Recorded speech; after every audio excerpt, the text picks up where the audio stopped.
folks, Mike Dawkins from Worldcast Anglers here with your Jackson Hole weekend fly fishing forecast for the weekend of June 26th and 27th. June has flown by. We've got July knocking on our doors coming up here next week. I'm out here on the Railroad Ranch. Henry's Fork behind me outside of Last Chance. We've got brown drakes buzzing around. We've got some leftover flavs. We've got all sorts of bugs doing their evening dance, getting ready for the spinner fall. So it should be pretty darn good up here tonight. We had some weather move through. Temperatures in the mid-50s, cloudy, overcast, rainy. Total opposite of what we've experienced the past 14 days, and it's been a welcome reprieve from the heat and the dryness that we've had. So it should be a good evening out here on the ranch. If you haven't gotten out here since the opener on June 15th, there's plenty of fishing to be had, and we can't wait to get after it this evening. Looking into our 10-day forecast, this weekend 76 and 46 on Saturday, mostly sunny. 80 and 49, mostly sunny on Sunday. Our 10 days looking pretty good, although we are looking into the 90s next weekend, coming into that first week of July, which is pretty hot for this time of year, and it's pretty abnormal to have this consecutive heat and dryness, especially coming out of June. So whatever rain dances and things that you guys did last week that I was preaching, thank you. This has been a welcome reprieve this evening, and we're definitely going to enjoy it. Jackson Lake's 92%. Palisades Reservoir is 89%. Those are a couple percentage points less than what I reported last week. So we're already starting to see our reservoirs being drawn down, getting ready for irrigation and agricultural consumptive use there on the Snake River Plain, downstream of the South Fork and things along those lines. The big thing to start watching when we're getting into July and August, especially this summer, is to watch your water temps. Any of those water temps that start getting up into those upper 60s can prove extra lethal for our trout friends, and it's our jobs and our responsibilities to be looking out for them.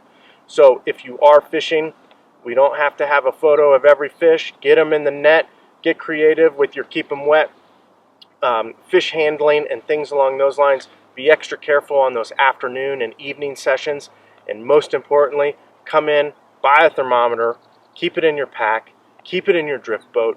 Be ready to be taking water temps, and if you start seeing some of those water temps that push trout out sort of their comfortable threshold, hey, kick back, have a couple beers, hang out, see what's hatching, maybe wait until next week. You know, we've got to have a long-term perspective on this whole thing, so getting the fish that evening, that day, or whatever along those lines is really good for that specific time, but it's not going to bid that well for all of us 1, 3, 5 years down the line. So like I said, it's our responsibility to take care of our trout friends.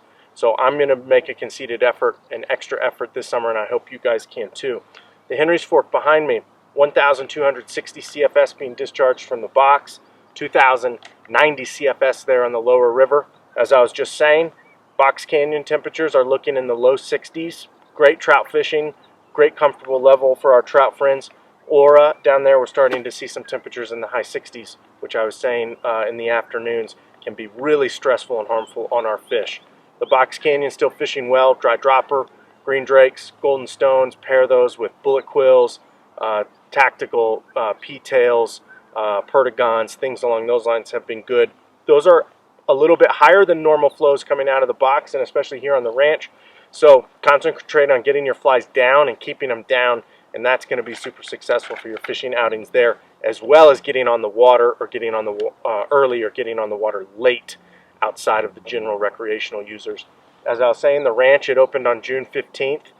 Couldn't think of a more beautiful and better time to be up here than this evening. We've got brown drakes bouncing around, getting ready for their spinner fall this evening. We've seen some caddis, I saw some leftover flavs and some other bugs, PMDs, things along those lines. Be ready with your A-game, long leaders, light tippets, everything like those to be successful out here on the ranch. The lower river has still been really good with PMDs, caddis, and flavs, but we're looking at those water temps getting warmer, so concentrate on being on the water early and getting the fish back in the water, or not even taking the fish out of the water at all. The South Fork of the Snake, 13,600 CFS there, being discharged from Palisades Dam, 14,000 CFS there on the lower river. The dam, we're looking at water temps in the low 50s. In the lower river, we're starting to see water temps in the high 50s, low 60s.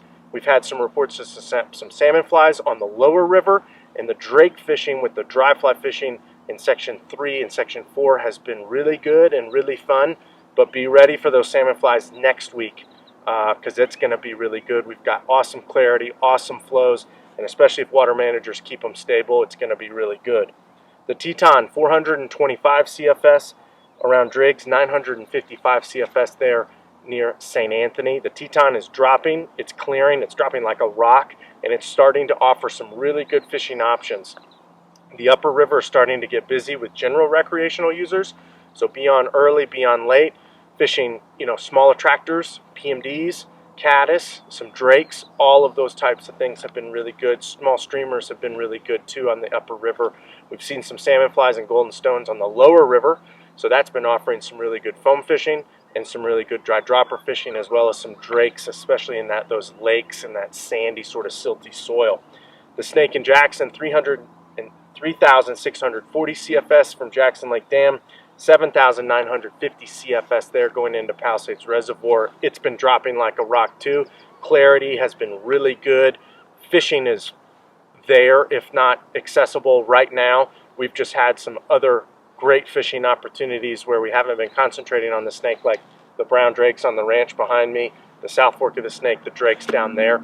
But the Snake in Jackson is a fishing option right now. Be ready for dry dropper fishing. Be ready for nymphing with rubber legs, Duracells, pheasant tails, all those types of things. In your general attractors, we should start seeing some more PMDs and caddis when things start settling out.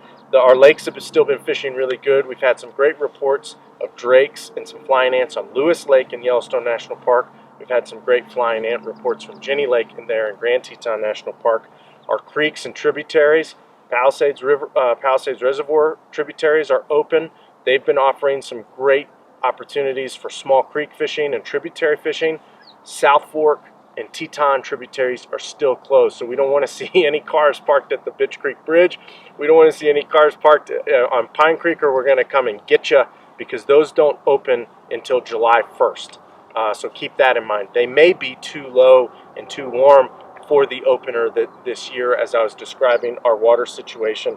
So once again, we've got some really good fishing opportunities. They're not all boat fishing opportunities like we saw earlier this spring. We're starting to round out all of our fishing opportunities for a great early summer. Watch your water temps. Be nice to your trout friends. Have a great weekend and a safe weekend out there, and we will see you here next week.